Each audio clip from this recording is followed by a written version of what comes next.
سلام. همونطور که میدونین ولنتاین نزدیکه و از این قلب‌های خوشگل میتونین برای دیزاین لباس‌های مختلفتون استفاده کنین. میدونم که خیلی هیجان داری که بریم زودتر آموزش این قلب‌های زیبا رو با هم شروع کنیم.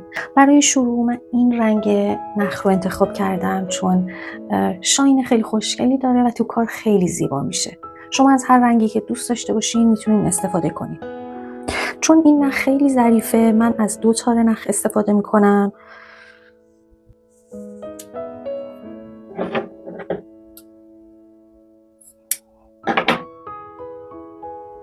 برای طرح اولی که انتخاب کردم بسته به کوکی که میخوام ازش استفاده کنم فکر میکنم 2 تار نخ کم باشه، از تارهای بیشتری استفاده میکنم. 3 تار رو امتحان میکنم.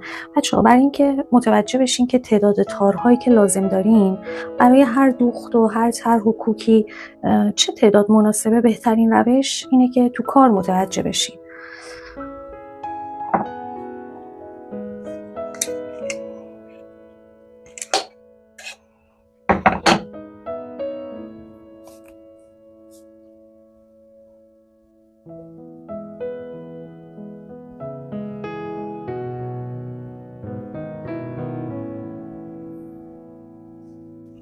من زاویه رو براتون نزدیک کردم که بهتر متوجه دوخت بشین.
بچه‌ها تکنیکی که دارم استفاده میکنم برای قلب سوم بهش میگیم ابریشم دوزی یا سیلک دوزی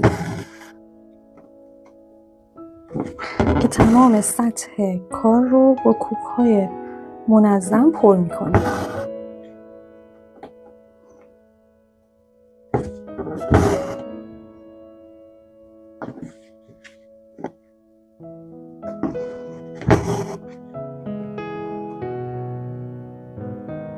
توی این مرحله خیلی مهمه که تعداد تارهایی که انتخاب کردیم کمک کنه سطحمون به خوبی پر بشه.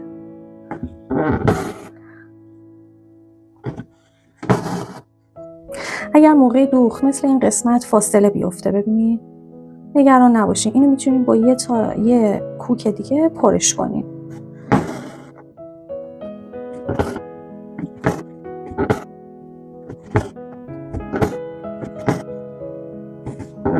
هر چقدر تو این دوخت کوک ها فشرده تر باشن در کنار هم کارتون قشنگ تر میشه.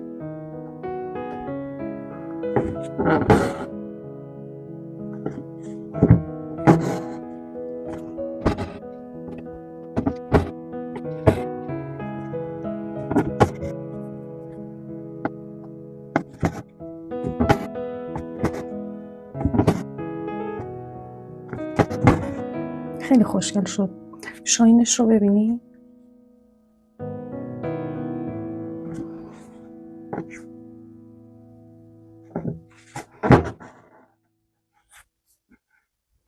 بچه‌ها این دو تا قلب دیگه‌ای که دارم تکنیکش رو بهتون آموزش میدم برای قلب‌های خیلی بزرگ هم کاربرد داره. به این صورته که ما دور قلب رو با کوک‌های ساده میدوزیم.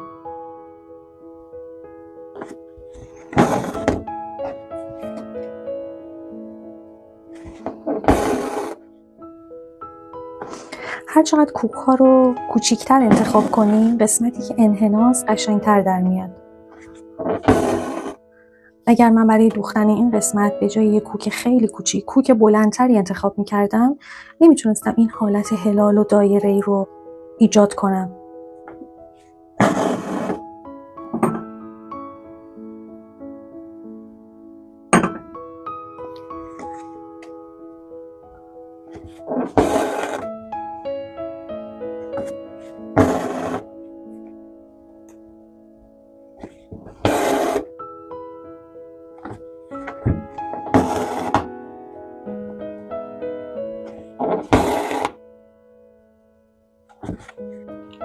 خب یه قلب خیلی خوشگل دوختیم، اما اگر میخوایم داخل کار رو پر کنیم، برای قلب اول میتونیم از گره فرانسوی استفاده کنیم.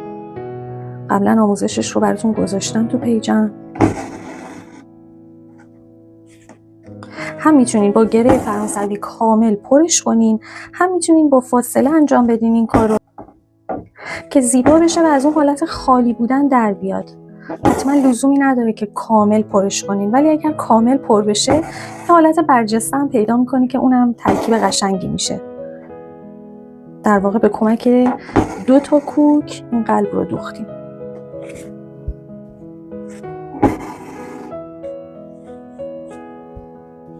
و قلب آخر رو هم به همون صورتی که قلب قبلی رو دوردوزی کرده بودیم این کار رو انجام میدیم و بعد داخلش رو به یه روش دیگه ای پر میکنیم. من این قلب رو با فاصله میدوزم که یه طرح جدیدی هم ایجاد بشه، شما ظاهرش رو ببینید و بتونین با قلب قبلی مقایسه کنید.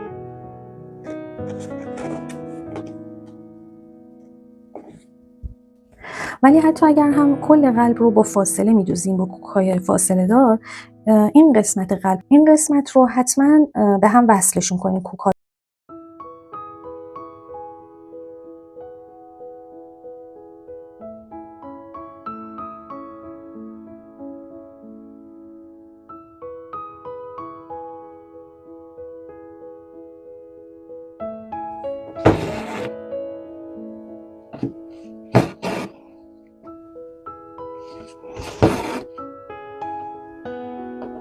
خب از این قسمت به هم وصلشون کنیم و بعد به این صورت داخلش رو پر کنیم. فقط دقت کنین دوخت‌ها در یک جهت نباشن. با این قلب‌ها شما میتونین انواع لباس‌ها رو دیزاین کنین. فقط نکته مهم اینه که بر اساس اینکه قرار گلدوزی روی چه بافتی چه لباسی انجام بشه، به جنس اون لباس دقت کنین که میخواین رو چه کاری اجرا کنین و تعداد تارهای نخ و ضخامت سوزنتون رو بر اساس جنس پارچه انتخاب کنین. حتی میتونین به شکل زبدر هم اینها رو پر کنین، قسمت داخل قلب رو.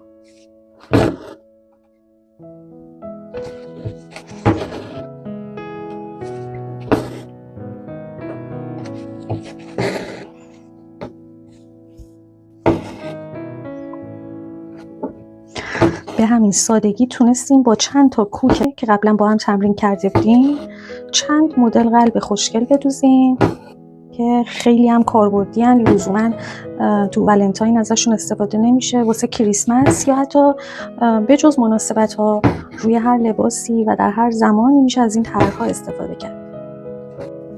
برای دوختن این قلب ها ما از چند مدل دوخت و کوک استفاده کردیم. اینجا از دوخت زنجیری استفاده کردیم. تو این یکی قلب هم به همون صورت دوخت زنجیری، فقط به صورت باز. اینجا سیلک دوزی یا ابریشم دوزی رو داریم، گره فرانسوی و دور این دوتا قلب از بخیه ساده استفاده کردیم که تو این قلب به هم وصل شده دوخت ها و اینجا با فاصله این کار اجرا شده. وسط این کار رو یعنی سطح این قلب رو هم با بخیه افشان پر کردیم که شما میتونین هم به صورت بخیه ساده اجرا کنین و هم به صورت ضرب در این کار رو انجام بدین. لایک، شیر و کامنت یادتون نره. حمایت های قشنگ شماست که به من انرژی میده تا ویدیوهای بعدی رو آماده کنم.